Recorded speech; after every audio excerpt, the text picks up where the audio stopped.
Welcome to Balaji ಮನೆ. ನಾನು ಗಾಯತ್ರಿ ವೆಂಕಟೇಶ್.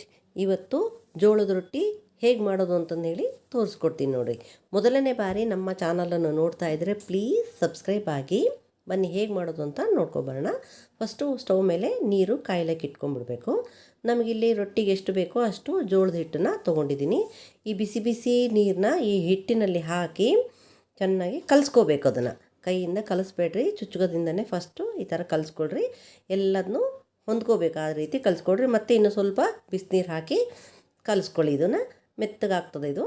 ಆವಾಗ ನಾವು ಅದಕ್ಕೆ ಬೇಕು ಅಂತಂದರೆ ಇನ್ನು ಸ್ವಲ್ಪ ಕಡಿಮೆ ಬಿದ್ದಿತ್ತಂದ್ರೆ ಸ್ವಲ್ಪ ತಣ್ಣ ನೀರು ಹಾಕಿ ಕಲಿಸ್ಕೋಬೋದು. ಈಗ ಅದನ್ನ ಚೆನ್ನಾಗಿ ನಾದ್ಕೋಬೇಕು. ಅದನ್ನ ಈ ಥರ ಚೆನ್ನಾಗಿ ಮೆತ್ತಗೆ ನಾದಿ ನಾದಿ ನಾದಿ ಹಿಟ್ಟನ್ನು ಮೆತ್ತಗೆ ಮಾಡ್ಕೋಬೇಕು. ಆವಾಗೇ ಅದು ರೊಟ್ಟಿ ಚೆನ್ನಾಗಿ ಮಾಡಲಿಕ್ಕೆ ಬರುತ್ತೆ ನೋಡ್ರಿ. ಇದು ನಮಗೆ ಎಷ್ಟು ಬೇಕೋ ಅಷ್ಟು ರೊಟ್ಟಿಗೆ ಹಿಟ್ಟು ತೊಗೊಂಡು ಅದನ್ನ ರೌಂಡಾಗಿ ಒಂದು ಸಲ ಹೀಗೆ ತಿಕ್ಬಿಟ್ಟು ಸ್ವಲ್ಪ ಕೆಳಗಡೆ ಜೋಳದ ಹಿಟ್ಟು ಹಾಕಿ ಅದನ್ನ ಚೆನ್ನಾಗಿ ಬಡಿಬೇಕು.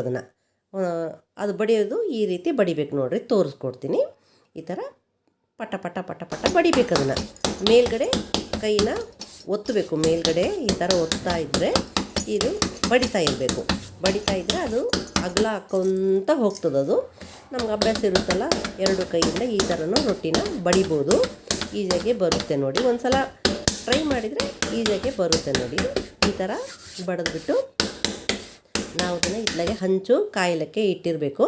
ಆ ಹಂಚು ಕಾದ ತಕ್ಷಣವೇ ನಾವು ಈ ರೊಟ್ಟಿನ ಈ ಥರ ತೊಗೊಂಡು ಮೆಲ್ಲಕ್ಕೆ ಆ ಹಂಚಿನ ಮೇಲೆ ಹಾಕ್ಕೋಬೇಕು. ಅದನ್ನು ಈ ಥರ ಹಾಕಬೇಕು ನೋಡಿ. ಇದನ್ನ ಮೆಲ್ಲಕ್ಕೆ ಹಾಕ್ಕೊಳ್ಳಿ. ಅದನ್ನು ಈ ಥರ ಹಾಕ್ಬಿಟ್ಟು ಅದಕ್ಕೆ ನಾವು ತಣ್ಣ ನೀರಿಂದೇ ಹಾಕಿ ಇದನ್ನು ಮೇಲ್ಗಡೆ ಹಚ್ಚಬೇಕು. ನೀರೆಲ್ಲ ಈ ಥರ ಹಚ್ಚಿ ಅದು ಸ್ವಲ್ಪ ಆರೋಕ್ಕಿಂತ ಮುಂಚೆನೇ ನಾವು ಆ ರೊಟ್ಟಿನ ಉಲ್ಟಾ ಮಾಡಿ ಹಾಕಬೇಕು. ಅದನ್ನು ಗ್ಯಾಸ್ನ ಯಾವಾಗಲೂ ಹೈನಲ್ಲೇ ಇಟ್ಕೊಳ್ಳಿ, ಅಂದರೆ ರೊಟ್ಟಿ ಚೆನ್ನಾಗಿ ಬರುತ್ತೆ. ಈ ಥರ ಎರಡೂ ಕಡೆ ಚೆನ್ನಾಗಿ ಬೇಯಿಸ್ಕೋಬೇಕು ನೋಡಿ. ಅದನ್ನು ಬೇಯಿಸ್ಕೊಂಡ್ರೆ ಈ ತುಂಬ ಚೆನ್ನಾಗಿರೋಂಥ ಜೋಳದ ರೊಟ್ಟಿ ತಿನ್ಬೋದು. ಎಷ್ಟು ಚೆನ್ನಾಗಿ ಮೆತ್ತಗೆ ಸ್ಮೂತಾಗಿ ಚೆನ್ನಾಗಿರುತ್ತೆ ನೋಡಿರಿ. ಮಾಡಿಕೊಂಡು ತಿನ್ನಿ, ತುಂಬ ಚೆನ್ನಾಗಿರುತ್ತೆ. ಈಸಿಯಾಗಿ ಮಾಡ್ಕೋಬೋದು. ನಾನು ಮಾಡಿ ತೋರಿಸಿದಿಲ್ಲ, ಅದು ರೀತಿ ಮಾಡಿ ತುಂಬ ಚೆನ್ನಾಗಿ ಬರುತ್ತೆ. ಓಕೆ, ಈ ವಿಡಿಯೋ ಇಷ್ಟವಾದಲ್ಲಿ ಲೈಕ್ ಮಾಡಿ,